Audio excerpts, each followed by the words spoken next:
क्या कभी आपने किसी नशेड़ी को नाचते हुए देखा है? क्या कभी आपने किसी गंजेड़ी को नाचते हुए देखा है? तो देर किस बात की भाइयों, अब देख लीजिए।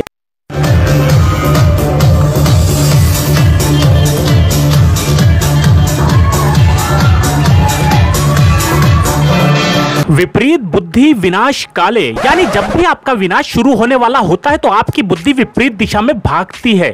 और आजकल कुछ ऐसा ही हो रहा है कंगना रनौत के साथ। आजकल एक नशेड़ी, ठुकेड़ी, भगोड़ी, बकचोदी की मल्लिका कंगना रनौत की बुद्धि उल्टी दिशा में भाग रही है। एक नशेड़ी और भगोड़ी सन की महिला बार बार मुंह से हग रही है और कुछ लोग उसको सपोर्ट कर रहे हैं। उनके लिए ये क्लिप लाया हूं जिसमें ये ब्रांड खुद बोल रही है कि वो एक ड्रग एडिक्ट है, घर से भागी थी और इसकी जिंदगी में पता नहीं क्या क्या कांड चल रहे थे। इस ब्रांड में बी साइलेंट है। जैसे ही मैं घर से भागी, 1.5-2 साल में मैं एक फिल्म स्टार थी, एक ड्रग एडिक्ट थी। मेरी जिंदगी में इतने सारे कांड चल रहे थे कि मैं ऐसे लोगों के हाथों में लग चुकी थी कि जहां से मुझे शायद मौत ही निकाल सकती। 14 फिल्में लगातार फ्लॉप होने के बाद एक बी ग्रेड की एक्ट्रेस के पास कोई काम धंधा तो था नहीं, तो इस मौका पर छोटी मानसिकता की कंगना रनौत ने मुद्दा बनाया सुशांत सिंह राजपूत की आत्महत्या का।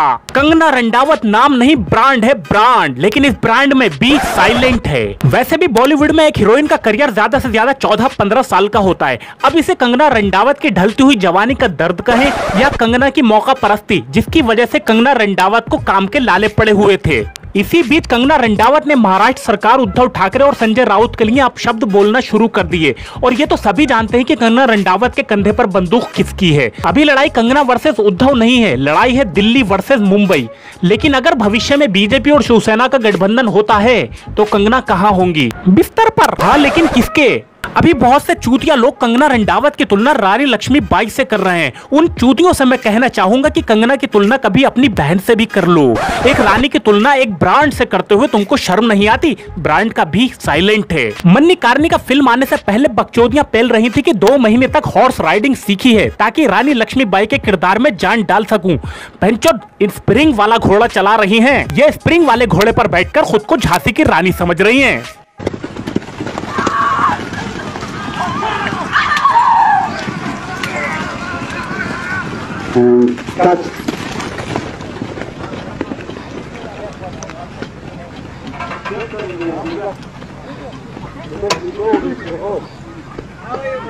और कुछ लोग उनको झांसी की रानी बोल के बहुत उछल रहे हैं। तो बेटा, अगर फिल्मों के किरदार से कोई झांसी की रानी लक्ष्मीबाई बन जाता तो एक फिल्म आई थी रज्जो, जिसमें कंगना रनौत ने एक वैश्या का किरदार निभाया है, तो मेरे हिसाब से तो वो वैश्या है। वैसे भी कंगना रनौत को वैश्या बोलकर मैं वैश्याओं का अपमान नहीं करना चाहूंगा, इसका लेवल तो डायन से भी नीचे है। एक नशेड़ी भगोड़ी लड़की घर से भाग कर आती है और मौका परस्त बनकर अपने से 2 गुने उम्र के इंसान आदित्य पंचोली पर डोरे डालती है और उसके घर पर रहने लगती है। फिर जब कुछ नाम मिल जाता है, कुछ फिल्में मिल जाती हैं, तो अध्ययन सुमन की गर्लफ्रेंड बन जाती है। उसके बाद ऋतिक रोशन की शादीशुदा जिंदगी में आग लगाती है। पक्की दोगली है ये, पक्की दोगली। और आज झांसी की रानी से अपनी तुलना कर रही है। सुनो बेंचो, एक तलवार की रानी की तुलना एक सलवार की रानी से करना नारी सम्मान नहीं बल्कि एक वीरांगना का अपमान है। जब कंगना रनौत अपने ही बुने हुए जाल में फंसने लगी तो वही गंदा कार्ड खेला जो भारत में सबसे ज्यादा सक्सेस है, हिंदू मुस्लिम। मुंबई की तुलना पीओके से कर दी और बीएमसी की तुलना बाबर से।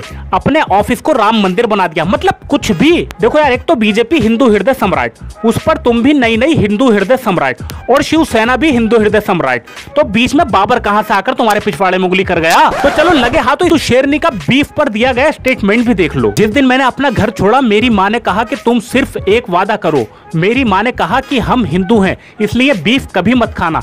तब से मैं इसे आजमाने के लिए बहुत उत्सुक थी। मुझे लगा कि गौ मांस में कुछ तो होगा जो मेरी माँ ने कहा कि उसे खाने की कोशिश भी मत करना, इसलिए मैंने ये कोशिश की। फिर मुझे ये पसंद आया। अब मैं नियमित रूप से गौ मांस खाती हूँ। कंगना रनौत।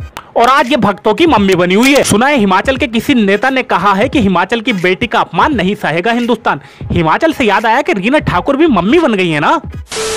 तो भाई साहब, विपरीत बुद्धि विनाश काले फुल एचडी वीडियो का इंतजार कीजिए, जल्द ही रिलीज होगी। सब चंगा सी के चक्कर में उद्धव से पंगा ले लिया। देखो अभी तो ऑफिस टूटा है, आगे कहीं पिछवाड़ा न टूट जाए। द ब्रांड का बी साइलेंट है। तो ये थी कहानी जो तुमको थी सुनानी। वीडियो पसंद आए तो वीडियो को लाइक करना और नए बंदे चैनल को सब्सक्राइब कर देना और घंटा भी जरूर दबा देना। और तुम लोग भी देख लो यार, वीडियोस के नोटिफिकेशन सबको नहीं जा पा रहे हैं। अगर तुम लोगों ने भी घंटे का बटन नहीं दबाया हो तो देखकर दबा दो, ऑल नोटिफिकेशन बेल को प्रेस कर दो। तो चलो मैं तुमसे मिलता हूं नेक्स्ट वीडियो में, तब तक के लिए सावधान रहें, सुरक्षित रहें और बकचोदियां फैलाते रहें। जय हिंद, जय भारत।